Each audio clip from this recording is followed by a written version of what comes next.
welcome to Chef Studio Live at HarborChase of Wilmington. I am Director of Hospitality, Joe Johnson, and today we are going to be preparing sausage, gravy, and biscuit. I have some flaky layered biscuits for everybody with cheddar chive, and we're going to go ahead and start by serving everyone.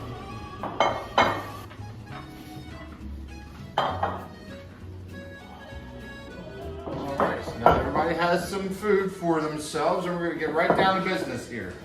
So today we're going to be making cheddar chive biscuits. There's going to be a flaky layered biscuit. You take your all your dry ingredients, which we have flour, sugar, baking powder, kosher salt, garlic powder, and onion powder. And we take our whole butter, and you're supposed to break it up into little pieces. That way it creates little butter pockets inside. And typically your hands will melt it. So I have a little trick that I do. I freeze my butter and I put it on a cheese grater so it's already small and ready to go.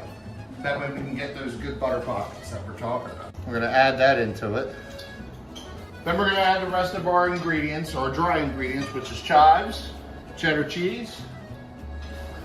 And before we add our buttermilk, which I made myself, which is just a little bit of vinegar and milk. You mix everything together and you break it, and typically you would break up your butter. So we're mixing everything thoroughly by hand, and then we're gonna add our buttermilk. All right, and we'll mix everything right by hand.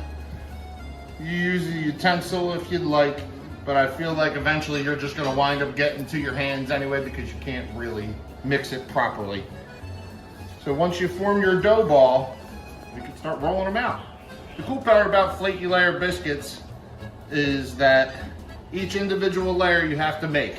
We'll be cooking them while we're making the sausage gravy in the background, so that way, once that sausage gravy is ready, we'll be able to open them up and take a look at all the different layers on the inside. All right, so before I start rolling these out, I'm gonna get a little bit of flour on our table, that way it doesn't stick. So here we have our dough ball, and we're gonna roll it out to about 1/4 inch thick.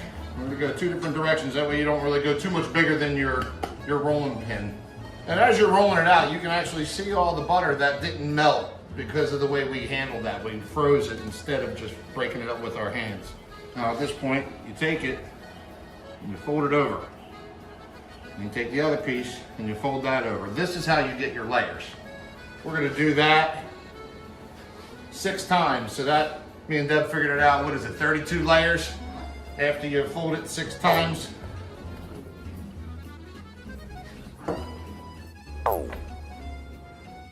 This is why I served everybody the food beforehand.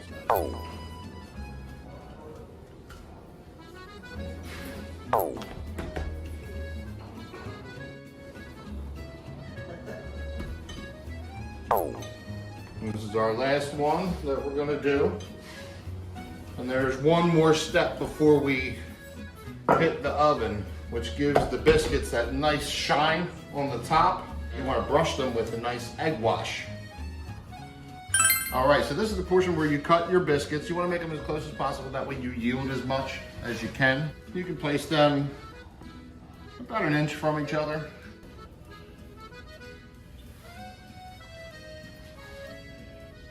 All right, and then when you have scraps, I tend to throw them also in the fryer, and you can have little biscuit bites if you want to. I gave them to the employees yesterday, and they seem to kind of appreciate that. All right, so here comes our egg wash. A little brush, and just brush it on lightly. You can do this with your fingers as well if you don't have a brush.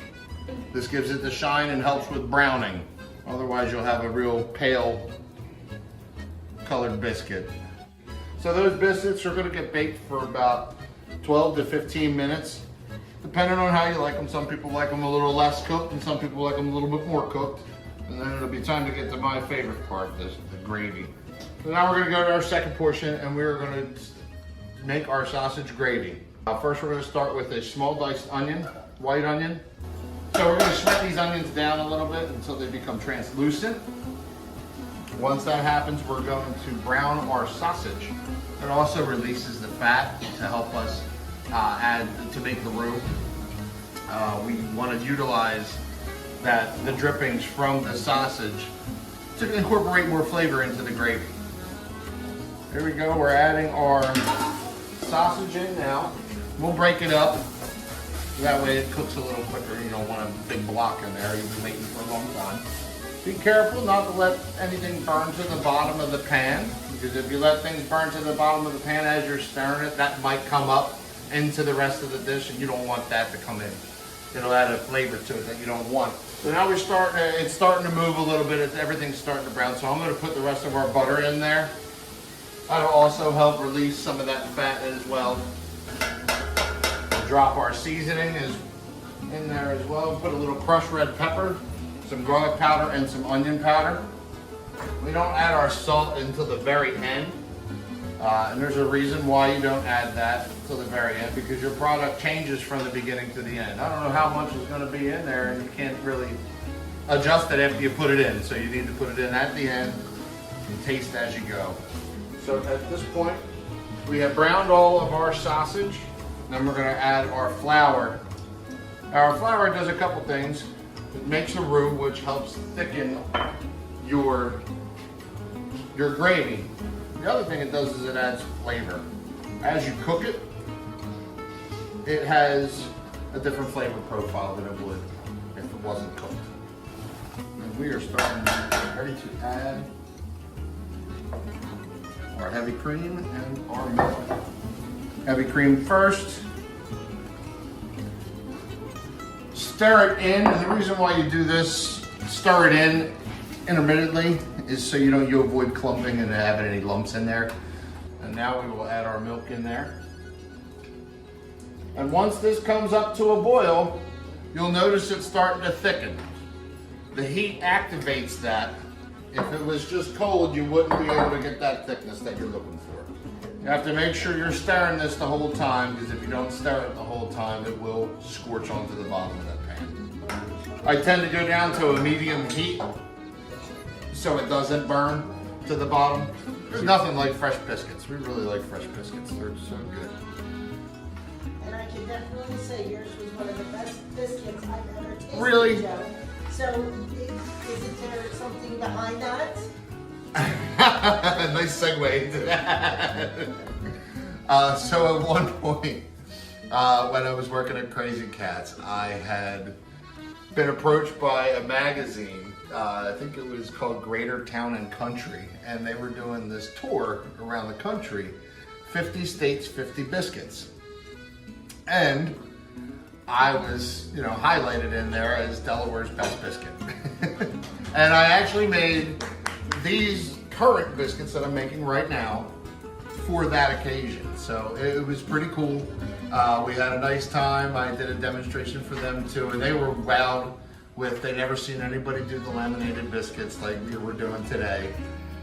So it was a lot of fun.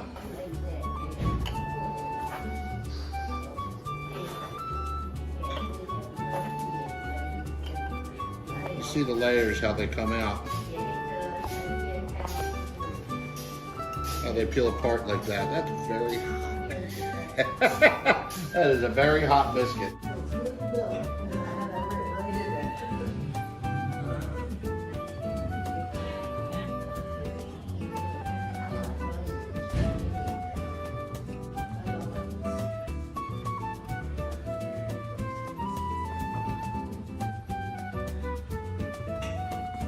So I'm hoping everybody's enjoying these biscuits. This is a pleasure to cook for everybody, and thank you for coming to Chef Studio Live. Have a great one.